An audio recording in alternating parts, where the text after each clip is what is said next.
আসসালামু আলাইকুম।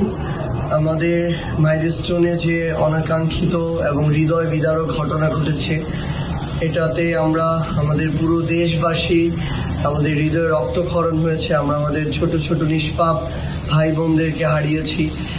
আমরা আসলে আমাদের যে পরিবারেরা তাদের সন্তান হারিয়েছেন, স্বজন হারিয়েছেন, তাদেরকে সান্ত্বনা দেওয়ার ভাষা আমাদের জানা নেই। কিংবা এখনো যারা বার্ন ইনস্টিটিউট থেকে শুরু করে বিভিন্ন হাসপাতালে কাতরাচ্ছেন, হৃদয় বিদারক চিৎকার করছেন অসহ্য ব্যথায়, তাদেরকেও সান্ত্বনা দেওয়ার আমাদের ভাষা জানা নেই। আমরা আল্লাহর কাছে তাদের জন্য দোয়া করি, তাদের সুস্থতা কামনা করি, তারা যেন দ্রুত সুস্থ হয়ে ওঠেন। আমরা এই শোককে আমরা আমাদের শক্তিতে পরিণত করতে চাই। আমরা আগামীকাল চাঁদপুরে আমরা আছি।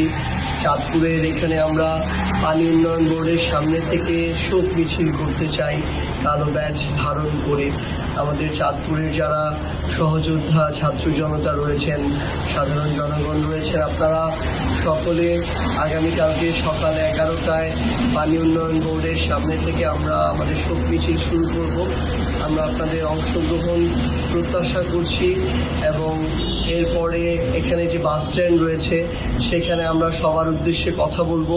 কারণ আমরা ফ্যাসিস্ট বিরোধী লড়াই যারা ঐক্যবদ্ধভাবে লড়াই করেছি, আমাদের ঐক্যবদ্ধ থাকতে হবে এবং আশেপাশের যে ষড়যন্ত্র এবং এমন হৃদয় বিদারক ঘটনাকেও ব্যবহার করে যারা লাশের রাজনীতি করতে চায়, তাদের জন্য আমাদের যে বার্তা, আমাদের একসাথে যে তাদেরকে রুখে দেওয়ার যে প্রচেষ্টা, সে বিষয় নিয়ে আমরা কথা বলবো।